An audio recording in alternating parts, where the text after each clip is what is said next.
Please state your name.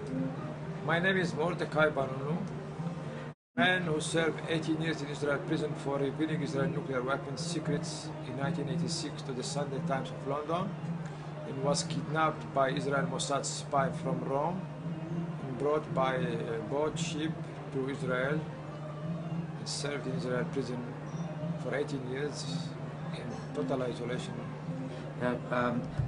Okay. Mordechai, what made you decide that you had to reveal this the program? Well, very interesting question. The main reason is because I worked in that place and I knew a lot about what they are doing there. I concluded that they producing too much atomic bomb beyond any imagination of all the world's spy organizations, including the CIA. At that time, in 1986, they presumed that Israel have about 5 to 10 atomic bombs. And my conclusion from my production is they are producing about 10 atomic bombs every year. And they have around 200 atomic bombs. I thought it's too much beyond anyone realizing. Also, I find out they are producing a hydrogen bomb, very powerful atomic bomb that have no justification for the Israelis. It's not for defense. It's too much, and I decided the world must know. And also, I was thinking this is the way to prevent any new use of atomic bomb. And also, I believed by publishing Israel nuclear weapons secrets, the world will see that Israel have a lot of power, very powerful, and they can demand from them to make peace and to give to the Palestinians the right and end the occupation and the refugee camp, bring peace to the Middle East. Israel is very, very powerful. No one can defeat them by all these atomic bombs. Why do you believe they think, or why do they think they need to have so many weapons? I mean, do you have a theory about that? My theory is simple. When they succeed to produce them, and they invest a lot of money, then to continue to produce, it's very cheap. When you succeed to produce the first 10 atomic bomb, the next is very, very cheap, and then if it's very cheap, they succeed, they want to produce much more. And it was also the mind of the Cold War. They was following United States at that time when the Cold War was exist. United States have 50,000 atomic bombs. Israelis also believe they will need to have many, many. But the main reason it's very cheap, and also maybe they was thinking about to use them against anyone in the Middle East. So I think it was a proof of craziness from the Israeli side. And that craziness I want to expose and to let the world the madness of this nuclear proliferation in the Middle East, also in the older world. Can you tell me a little bit about the people who work in Dimona? I understand there were some health issues. Health? Yes, health issues with the workers there.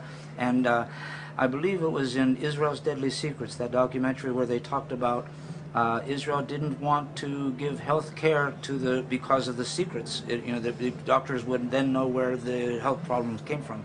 Is there anything to that?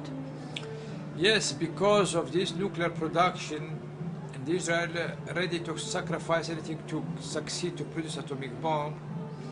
They didn't care about the health of the people or the health of the environment around the Dimona nuclear center. So in last years, the Israel media started publishing about the damage to the health people around who live in the villages, small cities around Dimona, and also to the environment. I also add by revealing that a lot of nuclear waste was sent to the underground and contaminated the water there. I also spoke to the Arabic media, telling them that when I was working this nuclear factory, they used to make it working only when the air pollution was going toward Jordan, not toward Israel. It means they knew about the damage, the dangers, and they used to send this contamination to the Arab world, Jordan. So now they come out and revealing that many people are suing the government because they become ill, they have cancer, some of them died, and they are suing the government from damages, health problem by this work in the mononuclear reactor. And the Israel government are not ready to publish the truth, but these revelations are exposing the truth that Israel are producing a lot of atomic bomb. They didn't care about the health of the people. I also said in the media that this mononuclear center is working more than 40 years when it should work only 30 years. And if it is too old technology, we could have here another disaster like Chernobyl. And such a disaster could bring a lot of damage to all the Middle East, not only to Israel. It will reach Jordan, Egypt, Syria, Lebanon, Cyprus, Greece. And for that reason, I'm telling the media and the world that they should close this mononuclear reactor. It's very old, 40 years beyond its age time, should be closed and cause a lot of damage to all the environment. Are you, are they giving you much problems as far as your day-to-day life is concerned? Or are they letting you just go where you want to go, do what you want to do? What is life like for you now?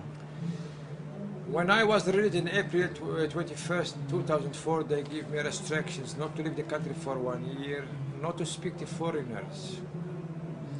But I decided I cannot respect this restriction not to speak to foreigners. I decided that a human being have freedom of speech and must exercise his freedom of speech, because that is what makes us a human being. And I started speaking, giving interviews to foreign media. The Israeli police or spies are not watching me every day or every hour, but they have their own people who are reporting to them. Also, any interview I gave, they find it in the internet. So they arrested me on November 11, invaded the church, and they find out all the interviews contrary to the restrictions. And now they charge me in the court that I'm not respecting the restrictions. But I believe the court and the world will see that Israel democracy, if they will charge me or punish me, then it is the proof that Israel is not a real democracy. They cannot respect this basic human right to freedom of speech. My life here is not easy now. They arrested me twice. They many times stopped me in the street, demanding my ID card. Some Jewish sometimes shouting on me, many bad things. I don't feel here safe. I want to exercise freedom and liberty after so long time, 19 years in Israel hand.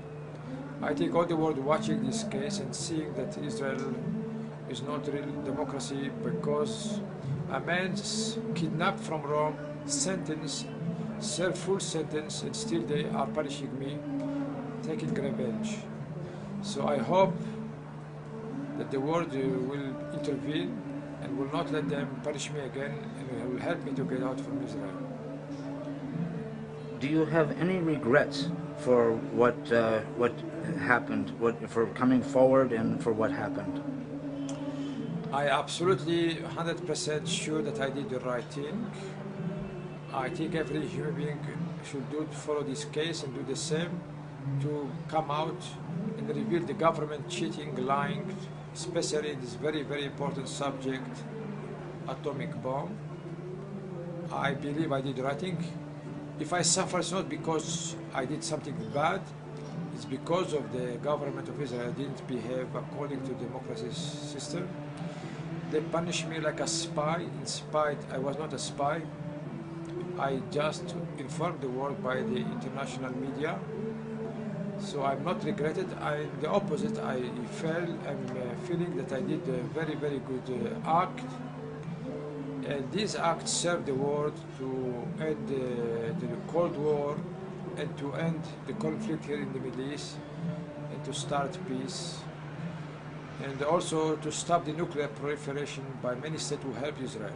This is a very important point, that without the help of foreign states like United States, Europe, Israel could not have this atomic bomb. So it was a conspiracy to spread nuclear weapons to the Israelis and to many, many states. And I exposed this lie, cheating during the Cold War system. So I think many people should follow this case and do the same, especially the subject of atomic bomb in secret.